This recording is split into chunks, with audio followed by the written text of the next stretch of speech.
मैंने इस महसूस किया कि ये समय ऐसा है कि सभी लोग, जो नॉर्थ के लोग हैं जहाँ पर इस समय सर्दी है, वो अपने घरों में बिस्तरों में पहुंच जाते हैं और अपनी समय का सदुपयोग वो इस लाइव को सुनकर और इस लाइव में मेरे द्वारा जो बातें कही जाएंगी उनको जानकर अमल में लाके कर सकते हैं।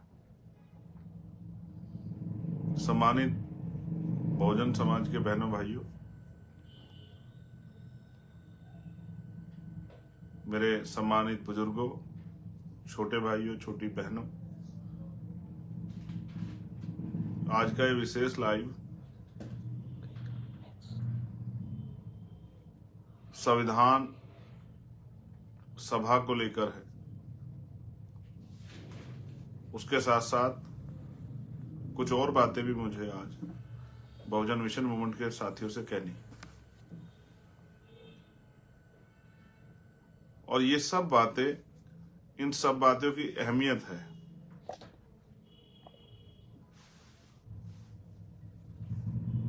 इन सब बातों के कुछ उद्देश्य हैं, मकसद है, वही सब बातें मुझे आपसे रखनी। मैं समय समय पे भारत की धरती पर जन्मे सभी संतों, गुरुओं, महापुरुषों को नमन करता हूं।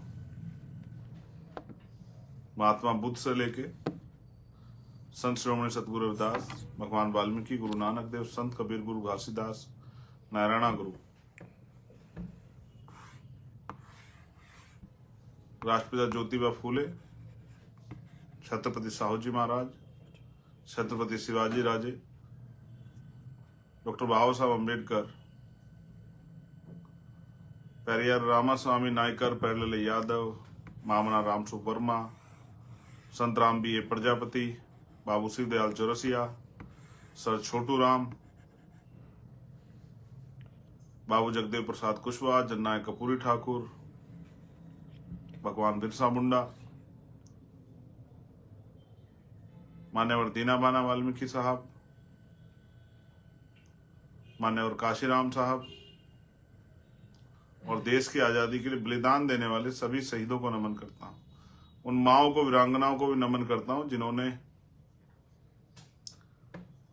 सामाजिक परिवर्तन के आंदोलन में या महिलाओं पे जो गुलामी थोपी गई थी उसके विरोध में आंदोलन में हिस्सेदारी की।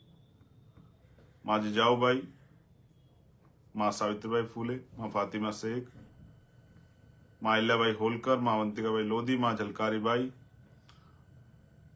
माँ फूलन देवी, और भी सभी जो वीरांगनाएं हुई, माँ रमाबाई हूं, मैं उन सबको भी नमन करता हूं। ये वो सब महान मूर्तियां हैं जिनका हमारे जीवन में ऋण है, कर्ज है जिनका हमारे ऊपर। बहुत सारे और भी महापुरुष हैं जिनका योगदान है। सभी के नाम बारी बारी लेने में असमर्थ हूं, लेकिन ये विशेषकर वो महान विभूतियां हैं जिनमें चौधरी चरण सिंह जी भी हैं, जिन्होंने अपने जीवन का एक बहुमूल्य समय कमजोर, हक वंचित, किसान, नौजवान, कमेरा, मेहनतकश महिलाओं की तरक्की के लिए लगाया, और उन्होंने समाज को दिशा दी। किसी को, महापुरुष को जानने के लिए उसकी जाति की जरूरत नहीं है, उसके कर्मों को, उसके कार्यों को अगर आप पढ़ोगे तो शायद आपको एहसास हो जाएगा कि वो क्या चाहते थे। आज का तो समय जाति का समय है, धर्म का समय है। हम जाति के आधार पर नेता बनाते हैं और जाति के आधार पर नेता मानते हैं। हम कर्म के आधार पर ना नेता बनाते हैं, ना कर्म के आधार पर नेता मानते हैं। बहुजन समाज के लोगों को तो आदत है, मेरे एक साथी कहते हैं कि चींटी चींटी के पीछे चलती है और भेड़ भेड़ के पीछे चलती है। यानी कि जो पशु हैं, बकरी है, चींटी है, भेड़ है, उनमें भी यूनिटी है, वो एक दूसरे के पीछे चलती है। लेकिन बहुजन समाज के लोग क्या तो मनु के सिद्धांत को मानने वाले मनुवादियों के पीछे चलते हैं, उसमें अपने आप को गौरवान्वित महसूस करते हैं, या अलग अलग चलते हैं, उसमें अपने आप को गौरवान्वित महसूस करते हैं, एक दूसरे के पीछे नहीं चल सकते। जबकि वो चींटियां भी एकता की शक्ति को समझती है। सम्मानित प्यारे साथियों, पूरे देश से बहुजन समाज के जुड़े नौजवान भाइयों बहनों, देश कठिन दौर में है, लेकिन ऐसा नहीं कि इस दौर से निकलेगा नहीं, ऐसा नहीं कि इस दौर में ही रुक जाएगा, ठहर जाएगा। बस निकालने के लिए सच्ची निष्ठा, संकल्प और समर्पण की जरूरत है। दुनिया में कोई काम ऐसा नहीं है जो नामुमकिन हो, और इतिहास इसका बात का गवाह है। जब आप दुनिया की हिस्ट्री पढ़ोगे, दुनिया बदलने वाले लोगों को पढ़ोगे, तो आपको एहसास हो जाएगा दुनिया में कोई काम नामुमकिन नहीं है। और किसी माँ के पेट से कोई योद्धा जन्म नहीं लेता। संघर्ष, उसकी मेहनत, उसका त्याग, उसका समर्पण, उसकी ईमानदारी उसको योद्धा बनाती।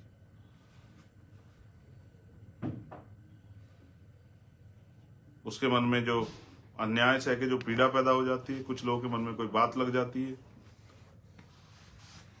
कोई परिवर्तन के लिए कुछ करता है। आज मैं बहुजन समाज के लोगों में बड़ी निराशा देख रहा हूं। दिल्ली के साथियों से मैंने बात की तो उनमें भी थोड़ी सी निराशा थी, मगर उन्होंने मुझे एक आशा दी।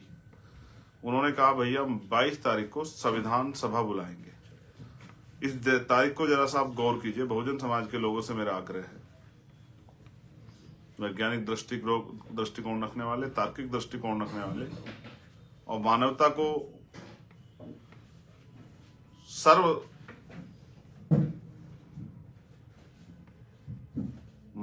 को सबसे महत्वपूर्ण धर्म मानने वाले, इंसानियत को सबसे महत्वपूर्ण धर्म मानने वाले उन सभी साथियों से मैं कहना चाहता हूं कि दिल्ली के साथियों ने कहा कि हमें संविधान सभा करनी है 22 तारीख को। 22 तारीख से हमारा उद्देश्य किसी का विरोध करना, किसी को दिखाना, किसी से लड़ना नहीं है। 22 तारीख यानी कि अगर हिस्टोरिकल आप इसको पढ़ोगे, बाबा साहब अम्बेडकर ने कहा, जो समाज अपना इतिहास नहीं जानता वो कभी अपने भविष्य का निर्माण नहीं कर सकता है। भारत में 22 जनवरी 1947 को इस देश के संविधान के जो उद्देश्य हैं, प्रस्तावना के, पूरे संविधान को जो संक्षिप्त रूप में परिभाषित किया गया, वो संविधान की प्रस्तावना, उस प्रस्तावना के जो उद्देश्य हैं, जो लक्ष्य हैं, उनको स्वीकार किया गया 22 जनवरी 1947 को। एक लंबा समय हो गया, 75 साल से ज्यादा का समय हो गया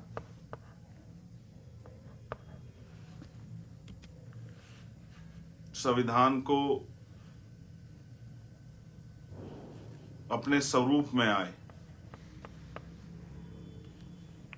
और अभी तक हम इस चर्चा के लिए संविधान सभा ने बुलाई कि हम चर्चा करें कि जो संविधान के लक्ष्य थे, उद्देश्य थे, उन पर अभी 75 साल के लगभग हम कहां तक पहुंच पाए। क्या अवसर की समता मिल पा रही है? समता मूलक समाज बन पाया है? धर्म के आधार पे, धन के आधार पे जो गैर बराबरी वो खत्म हो गई है? सभी को अपने धर्मों को मानने के लिए जो उपासना की स्वतंत्रता, प्रतिष्ठा और अवसर की समता का जो सिद्धांत था, वो कहां तक पहुंच पाया है? और वो जो पहली लाइन, हम भारत के लोग, क्या वास्तविकता में हम सब लोग भारत के लोग बन पाए? क्योंकि राष्ट्र का जो सपना था वो दीवारें नहीं थी। क्या भारत में व्यक्ति की कदर जाति से ऊपर उठ के, धर्म से ऊपर उठ के अभी तक हो पाई है? और क्या भारत उन ऊंचाइयों को छू रहा है जिन ऊंचाइयों को छूने के लिए भारत की एक आजाद भारत की कल्पना की गई थी? हम भारत के लोग, क्या भारत के लोग जागरूक हो पाए हैं? क्या भारत के लोग अपने अधिकारों को जान पाए हैं? क्या भारत के लोग अपने कर्तव्यों को जान पाए हैं? उनकी इस देश के प्रति कर्तव्य क्या हैं, क्या उनको समझ पाए हैं? उनके अधिकार इस देश में क्या क्या उनको जान पाए हैं? उनका कौन सा व्यवहार उचित है, क्या इस बात को समझ पाए हैं? कौन सा व्यवहार अनुचित है, क्या इस बात को पे वो सावधान हो पाए हैं? क्या 70 साल से ज्यादा के लोकतंत्र में सभी घरों पे पक्के मकान बन गए सभी के लिए? देश में हर जाति धर्म के व्यक्तियों को अच्छा खाने पीने की व्यवस्था सरकार ने करा दी है क्या? देश में बेरोजगारी खत्म हो गई है क्या? देश में महंगाई खत्म हो गई क्या, काबू में आ गई है क्या? रेप होना देश में बंद हो गया है क्या? जाति के आधार पे हत्या होनी बंद हो गई है क्या? जो किसान हैं उनकी आय दोगुनी हो गई है क्या? जो मजदूर हैं उनको न्यूनतम वेतन मिल रहा है क्या? जिन पे भूमि नहीं थी उनको भूमि मिल गई है क्या? जिनके पास उद्योग नहीं थे उनके पास उद्योग उनको मिले या नहीं मिले? कितने लोग हैं जो सीमित साधन संसाधन होने के कारण उन अच्छी पढ़ाई उनको में कोई बाधा उनके आगे उत्पन्न नहीं हो रही है? क्या सब लोगों को अच्छा इलाज और अच्छी पढ़ाई की व्यवस्था हो रही है क्या? क्या अच्छी सड़कें अच्छे गांव बन गए हैं क्या? क्या सभी जगह बिजली पानी की साफ पानी के पीने की व्यवस्था हो गई क्या? शौचालय बन गए क्या? इसका एक डाटा बेसिस हमने कार्यक्रम तैयार किया एनालिसिस करने के लिए, और ये इसके लिए मैं बधाई दूंगा हमारे दिल्ली के नेताओं को, भाई हिमांशु जी को, भाई महेश जी को, भाई जैन साहब को, भाई राकेश कसाना जी को, भाई समीर जी को, बाबर भाई को, सिकंदर भाई को, वीर सिंह जी को, और जो हमारे तमाम साथी और हमारी बहनें जो यहाँ काम करती हैं दिल्ली में, जो हमेशा मेरी एक आवाज पे खड़े रहते हैं और जिन्होंने हमेशा दिल्ली में हक वंचित समाज की लड़ाई को, पूरे देश की कई लड़ाई, और एक मेरे एक कहने पे उन्होंने दिल्ली देश की राजधानी में एक बहुसंख्यक आंदोलन करने का काम किया। मैं उन सभी साथियों को बधाई देता हूं कि उन्होंने इतना अच्छा डाटाबेस प्रोग्राम बना के ये प्रयास किया कि हम भी अपने लोगों को ये असलियत में बता दें कि देश में आजादी से लेकर अब तक कितना बदलाव हुआ है, कितने लोग सक्षम हो गए, कितने लोग अक्षम हैं, कितने लोग अभी सुविधा विहीन हैं, कितने लोगों पे पक्के मकान नहीं है, कितने लोग बेरोजगार घूम रहे हैं, कितने लोग से सुख सुविधाएं उनकी पहुंच से दूर है। ये सारा डाटा बताने के लिए हमने एक संविधान सभा बुलाई और उन्होंने मुझसे भी कहा कि आपको भी आना है हमारे कार्यक्रम में, मुख्य अतिथि के रूप में आपको भी शामिल होना है। लेकिन केंद्र सरकार के तानाशाही के कारण वो परमिशन कैंसिल कर दी गई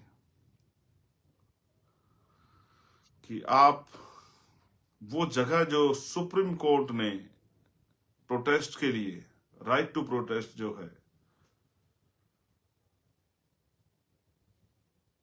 विरोध का जो अधिकार मिला है, अपनी बात को रखने का जो अधिकार मिला है, अपनी समस्या को कहने का जो अधिकार मिला जिस जगह पे, उस पे भी वो सभा नहीं होने दी जाएगी, ऐसा जो है ऑर्डर यहाँ के पुलिस के अधिकारियों ने हमारी एप्लीकेशन पर लिख कर दे दिया। उन्होंने जो तैयारी एक एक पैसा जुटा के की थी, उनकी तैयारी धरी रह गई, क्योंकि हमारे पुलिस के साथियों को मैं उनकी गलती नहीं निकालता, ऊपर के लोगों का आदेश है कि कोई संविधान सभा नहीं होने दी जाए, क्योंकि उनका मानना है कि 500 साल के बाद राम अयोध्या वापस आ रहे हैं। केंद्र सरकार का ऐसा मानना है और मुझे बड़ी खुशी है इस बात की कि अयोध्या में जो कार्यक्रम हो रहा है और जब वहां प्राण प्रतिष्ठा हो जाएगी, राम स्थापित हो जाएंगे, तो इस देश की भुखमरी, इस देश की बेरोजगारी, इस देश में जाति के आधार पर, क्योंकि शायद वो तो जाति को नहीं मानेंगे, वो जो अपने मंदिरों में दलितों के, आदिवासियों के, पिछड़े वर्गों के लोगों के घुसने पे पाबंदी नहीं लगाएंगे, वो तो जाति के आधार पर जो हिंसा हो रही है वो तो शायद हिंसा करने वालों को सही शिक्षा देने के लिए समझाने का काम करेंगे, ऐसा मेरा विश्वास है। मुझे विश्वास है कि जो करोड़ों करोड़ों लोगों से बना भारत है, अनेक धर्मों से बना भारत, शायद राम जी के आने के बाद कोई अपने घर में या देश में कहीं भी कोई भूखे पेट नहीं सोएगा, कोई भी गंदा पानी पीने के लिए मजबूर नहीं होगा, इलाज ना मिलने के कारण किसी के माँ बाप की, किसी के भाई बहन, किसी पत्नी की, किसी की बेटी की, किसी बेटे की जान नहीं जाएगी। महिलाओं के साथ जो रेप हत्याएं बड़े पैमाने पे होती है, एनसीआरबी डाटा कहता है शायद अब 22 तारीख के बाद, कल के बाद, वो हत्याएं, उन बहन बेटियों का अपमान इस भारत में बंद हो जाएगा, ऐसा मेरा विश्वास है। जो बेरोजगार नौजवान घूम रहे हैं उनको रोजगार की व्यवस्था होगी, उन माओं के जिनके साथ अन्याय हुआ, उन माओं को न्याय मिलेगा, उन भाइयों को, उन पिताओं को न्याय मिलेगा जिनके साथ पिछले लंबे समय अन्याय हुआ। बहन बेटियों को सम्मान की जिंदगी मिलेगी, ऐसा मेरा विश्वास है। और मेरा विश्वास अटल है, क्योंकि मुझे भारतीय संविधान पे भरोसा है और मुझे भरोसा है कि जो हो रहा है उससे बहुत अच्छे परिणाम बहुजन समाज के लोगों के लिए भी निकलेंगे, क्योंकि उनकी भी आंखें खुलेंगी, ऐसा मेरा विश्वास। देखिए, भारत किसी एक जाति धर्म से नहीं बना है।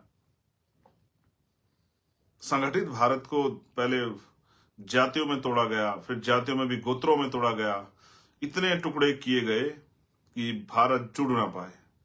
इसलिए भारत में कोई भी क्रांति न आज न भविष्य में बहुत जल्द होने की कोई उम्मीद नहीं है, क्योंकि लोग जब किसी दूसरी जाति पर अन्याय होता है, दूसरी जाति खड़े होकर तमाशा देखती है। जब एक जाति अपने अधिकारों के लिए लड़ती है तो दूसरी जाति उसका तमाशा देखती है, जब पुलिस के लोग, सरकार के लोग उस पर अन्याय अत्याचार करते हैं। लेकिन जब वही जाति दूसरी जगह पे उनके जागरूक लोग अपने अधिकारों के लिए प्रयास करते हैं तो फिर दूसरे लोग खड़े होकर तमाशा देखते हैं।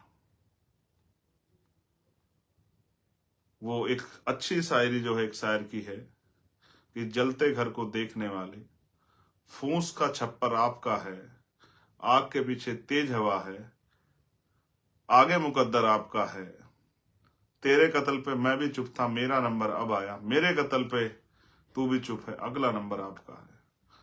तो इसलिए जब जब जिस पे मुसीबत आती, दूसरे लोग खड़े होकर तमाशा देख के उसको एहसास कराते हैं कि वो अपनी लड़ाई स्वयं लड़े। ये तो अच्छा हो। मैं धन्यवाद दूंगा भीम आर्मी के साथियों का कि बहुजन समाज के लोगों की जिम्मेदारी उन्होंने अपने कंधों पर उठाकर, देश में पिछले 8 साल में कोई भी ऐसा अन्याय और संघर्ष नहीं हुआ होगा अन्याय के खिलाफ जिसमें भीम आर्मी के लोगों ने बढ़ चढ़ के हिस्सा न लिया। तो पहला विषय मेरा यह है संविधान। मैं कल आपसे आग्रह करूंगा बहुजन समाज के लोगों से, एक बार भारतीय संविधान की प्रस्तावना को जरूर पढ़ें। किसी को दिखावे के नहीं, अपने लिए पढ़े, कि जानकारी हासिल करें और महसूस करें कि जिन लोगों ने संविधान में आस्था, विश्वास, जिन लोगों ने संविधान को लेकर भारत का, बिना भारत संविधान के भारत का सपना पूरा नहीं हो सकता है, बिना संविधान के भारत की कल्पना नहीं हो सकती है, और बिना संविधान में मिले हुए अधिकारों के बदौलत इस देश में धार्मिक जो मान्यताएं हैं, उनके जो अधिकार हैं वो भी नहीं हो सकते हैं। इसलिए हम पुनः, और मुझे और उन सब लोगों को भी जो कल 22 तारीख का उत्सव मना रहे हैं, उन सबको भी भारतीय संविधान का धन्यवाद देना चाहिए।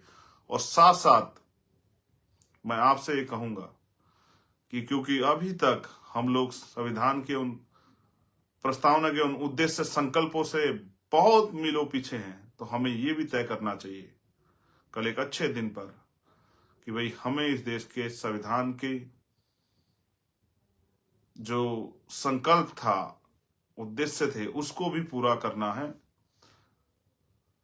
मेरा अटल भरोसा है कि आपके दिमाग में जो चल रहा है कि भाई क्या होगा, मैं आपको विश्वास से कहता हूं,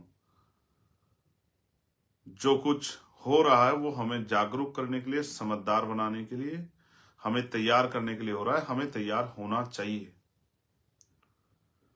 मैं तो ये मानता हूं जिनका राज होता है उन्हीं का धर्म होता है, जिनका राज नहीं होता उनका धर्म भी नहीं होता है।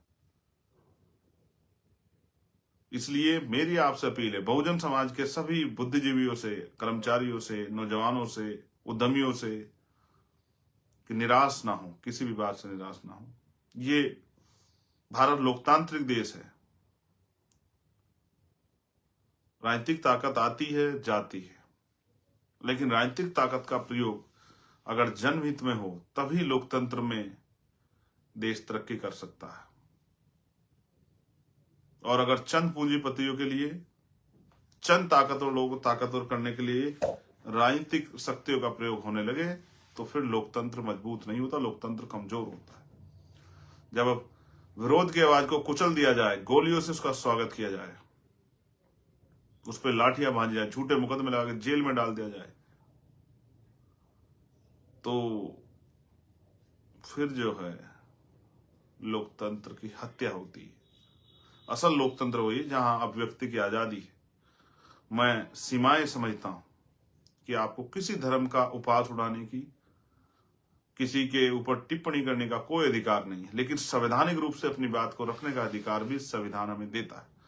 वही संविधान जिसने इस देश में आस्था के प्रतीक राम जी को न्याय दिया, वही संविधान आपको और मुझको भी हमारी धार्मिक आजादी, इस देश के मुसलमानों को, ईसाइयों को, बौद्धिस्टों को, जैनों को, आदि धर्मियों को अपने धार्मिक आजादी को भी देता है। और फिर मैं कहूंगा, बाबा साहब अम्बेडकर ने कहा कि सिर्फ विरोधी होने के नाते विरोध करना, मैं इससे सहमत नहीं हूं। मैं बिल्कुल इससे सहमत नहीं हूं कि अगर हम किसी के विरोधी हैं तो उसका इस बातें विरोध करें कि जो सही हो उस पर विरोध करें। मैं सिर्फ आपकी आंखें इसलिए खोलना चाहता हूं कि आप हालातों को समझिए। इस देश में सरकारी नौकरियां खत्म है, महंगाई कमर तोड़ रही है। सर, पहले कमजोर वर्गों के लिए स्कॉलरशिप आती थी, उनके लिए अच्छे छात्रावास बने हुए थे, उनके लिए हायर एजुकेशन का बजट आज सब खत्म हो गया है। स्कूल बंद किए जा रहे हैं, अच्छे हॉस्पिटल नहीं बन पा रहे, हॉस्पिटलों में इलाज नहीं है, पीने के लिए साफ पानी की व्यवस्था भी नहीं है। एक मेरे साथी ने मध्य प्रदेश का एक सर्वे दिया था कि अभी भी मध्य प्रदेश में गादला पानी, गंदा पानी पीने के लिए लोग मजबूर हैं, कच्चे घरों में रहने के लिए लोग मजबूर हैं। और मैंने भी प्रयास किया था मध्य प्रदेश के लोग मेरा साथ दें, लेकिन अभी शायद उनको ने वो विश्वास नहीं जगाया जो विश्वास उनको जगाना चाहिए था। कोई बात नहीं, हम लोग प्रयास करते रहेंगे निरंतर। एक सबसे बड़ा मसला ईवीएम का, तो मैंने कहा कि राजा की जान तोते में। अब उस तोते से भी,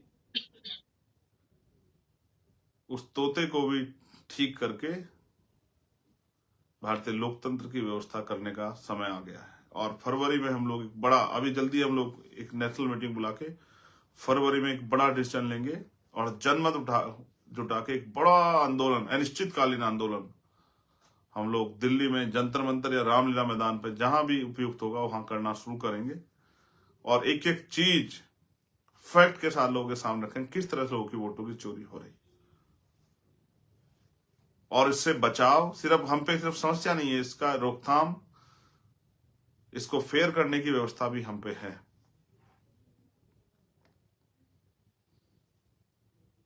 ईवीएम से वोटों की जो चोरी हो रही है उसको रोकने का इंतजाम भी हम लोग करने वाले हैं। इसका संघर्ष तो इसके खिलाफ हम करेंगे, लेकिन लाभ इसका सभी लोगों को मिलेगा जो चाहते हैं कि लोकतंत्र जिंदा रहे, जो चाहते हैं लोगों की जो वोट का अधिकार है, जनता के द्वारा जनता का शासन है, वो जनता का शासन ही बने। तो ईवीएम पे मैं अगली बार अपनी पूरी बात रखूंगा, पूरी तथ्यों के साथ, और जल्द ही कमेटी की मीटिंग में हम लोग डिसीजन देंगे कब हम लोग अनिश्चितकालीन आंदोलन शुरू करेंगे, जैसा कि मेरा सुझाव है कि ये होना चाहिए देश के लोकतंत्र को बचाने। अभी मेरा आपसे आग्रह है कि आप आशावादी बनिए, उम्मीदवादी बनिए और अपने इतिहास को याद कीजिए कि हमने कहां से शुरू किया था। हमने वहां से शुरू किया जब हम पे एक गज जमीन नहीं थी, और हमने वहां से शुरू किया जब हमें पढ़ने का और मत देने का अधिकार भी नहीं था। क्या लोग अपने वोटों के प्रति जागरूक हैं? इन सब को लिए भी हमें लोगों को जागरूक करना पड़ेगा, और जागरूक करना ही असल लड़ाई है। जैसे जैसे अभी 10% लोग जागरूक हुए तो संघर्ष यहाँ है। जिस दिन 50% लोग जागरूक हो जाएंगे, देखिए संघर्ष कहाँ होगा। और जिस दिन 100% लोग जागरूक होंगे, उस दिन इस देश में, ये देश संविधानवादी देश हो जाएगा, मानवतावादी देश हो जाएगा, और किसी भी तरह की भ्रष्टाचार, चोरी, लूटपाट और अपराध की कोई गुंजाइश भ्रष्टाचार की नहीं रहेगी। आप सभी के लिए मेरी बहुत मंगल कामनाएं। आप सभी के लिए मंगल कामनाएं। स्वस्थ रहिए, दीर्घायु रहिए, कानून का पालन करते रहिए। और एक अपील मेरी अपने उन सभी भाइयों से, जो लोग हमारे साथ मिलकर राजनीतिक लड़ाई लड़ रहे हैं, उनसे मेरा आग्रह है कि वो राजनीतिक काम पे ध्यान दें। और राजनीतिक काम किसी का उपवास उड़ाना, किसी पे टिप्पणी करना, किसी को बुरा कहना नहीं होता। अपने काम को, अपनी योजनाओं को लोगों के बीच बताना होता है, तभी आप लोग राजनीतिक तरक्की कर सकते हैं। अभी मुझे इस बात का बड़ा दुख है कि बहुजन समाज के लोग सिर्फ काउंटर कर रहे हैं कि कोई दूसरे व्यक्ति ने, विपक्ष के किसी व्यक्ति ने, जिनसे वो लड़ रहे हैं, उन्होंने कुछ किया और आप उसके विरोध में कुछ करते नजर आते हैं। ये इससे मैं सहमत नहीं हूं। इसका मतलब तो आप तो पहले से पीछे चल रहे हैं। आप अपनी पॉलिसी बनाइए, आप अपनी पॉलिसी को लागू कीजिए, आप अपने तरीके से काम कीजिए, फिर विरोधियों को सोचने दीजिए, राजनीतिक विरोधियों की, वो आपको काउंटर कैसे करें। आप अगर ये सोचते रहेंगे कि पहले वो कुछ करेंगे फिर हम कुछ करेंगे, तो आप पीछे ही रहेंगे। इसलिए आप सबसे आग्रह है कि किसी पे अशोभनीय, धार्मिक, तमाम तरह की टिप्पणी करने से बचें। और अपने शुभ चिंतकों से मैं कहूंगा, जो लोग आजाद समाज पार्टी, भीम आर्मी के अच्छा सोचने वाले लोग हैं, उनसे मेरा आग्रह है कि वो कमर कसें, क्योंकि अब संघर्ष बड़ा होने वाला है और बड़े संघर्ष के लिए हम लोग तैयार हैं। संवैधानिक तरह से लोगों को जागरूक करेंगे, ज्यादा लोगों को जागरूक करके वास्तविक लोकतंत्र को बहाल कराने के लिए हम लोग मेहनत करेंगे। धन्यवाद। वास्तविक लोकतंत्र, जिसकी जितनी संख्या भारी उसकी उतनी हिस्सेदारी है। 100% सरकारी सिस्टम, और उस सरकारी सिस्टम में 100% लोगों के लिए रोजगार और सुख सुविधा दिलाने की व्यवस्था। जैसा मैंने कई बार आपको समझाया भी कि सभी के लिए बेहतर से बेहतर पढ़ाई, बेहतर से बेहतर इलाज, उद्योग करने के लिए सुविधाएं, विदेश पढ़ने के लिए सुविधाएं, नौकरी करने के लिए सुविधाएं, और सोशल सिक्योरिटी।